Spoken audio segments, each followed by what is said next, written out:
ஆத்ம நமஸ்காரம். உலகக்ஷேம பிரகாசிகை. தலைப்பு ஈஸ்வர தத்துவம்.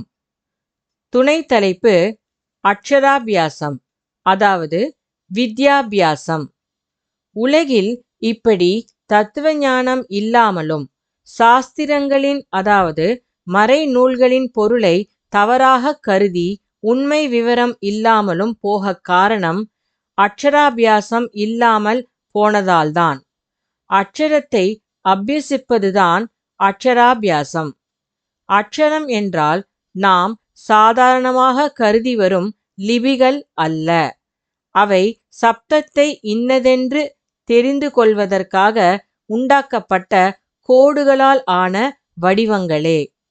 அக்ஷரம் என்றால் க்ஷரரஹிதம், அதாவது நாசம் இல்லாதது என்று பொருள்.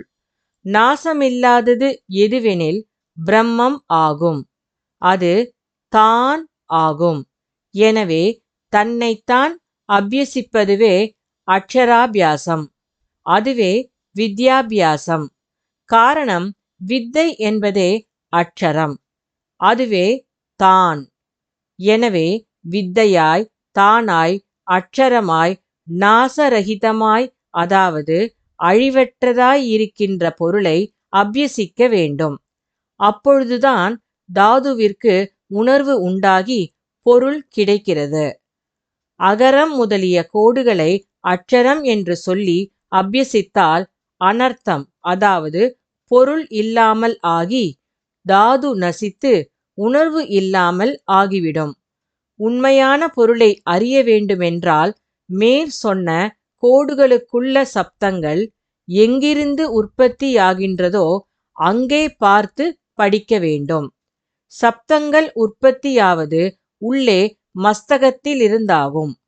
அப்படி மஸ்தகத்தை, அதாவது சிரசை பார்த்து படித்தால்தான் ஞானம் உண்டாகும். அதற்கே மஸ்தக ஞானம் எனப்படுவது.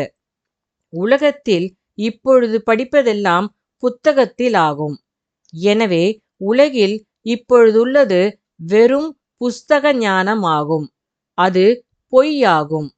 ஆனால் வேத சாஸ்திர இதிகாசங்கள் ஒன்றும் பொய் அல்ல, உண்மையே ஆகும். காரணம் இவை யாவும் அக்ஷரமாய் தானாய் நாசரகிதமாய், அதாவது அழிவற்றதாய் இருக்கின்ற தன் ஜீவனை கொண்டு அபியசித்து அதனை உற்பத்தி ஸ்தானமான மஸ்தகத்தில், அதாவது சிரசில் கொண்டு போய் சேர்த்து சத்தியத்தை அறிந்த அனுபூதிமான்களால், அதாவது அனுபவம் பெற்றவர்களால் எழுதி வைக்கப்பட்டவை ஆகும். உலகவாசிகள் அப்படி செய்யாமல் வெளிப்படையாய் தத்துவம் இல்லாததாய் அசத்தியமாய் இருக்கின்ற நிலைமையை பார்த்து துரபிமான வாத பிரதிவாதங்கள் செய்து கொண்டிருக்கிறார்கள். அது தவறாகும். தன்னுடைய உண்மை தத்துவத்தை அறிய வேண்டுமானால் தன்னிலுள்ள அந்தரங்கமாக உள்ள தத்துவத்தை பார்க்க வேண்டும். அப்பொழுது உண்மையை உணரவும் பாகிய நிலைமைகள் தவறாகும் என தோன்றவும் கூடும். அதல்லாமல் வெளித்தொழிலில் இருந்து கொண்டு கிரந்தங்களை படித்து கர்வம் அடைந்து நான் மகா பண்டிதன் என்று அபிமானித்தால் எவ்வித ஞானமும் கிடைக்காது. ஞானம் பெற தன்னில் அந்தரங்கமாக இருக்கின்ற தத்துவத்தை பார்த்து அக்ஷராபியாசம் செய்ய வேண்டும். அப்பொழுது மட்டுமே தாதுவிற்கு உணர்வு உண்டாகி சர்வஜனாகி, அதாவது எல்லாம் அறிந்து உணர்ந்தவனாகி தீர முடியும். ஆத்ம நமஸ்காரம்.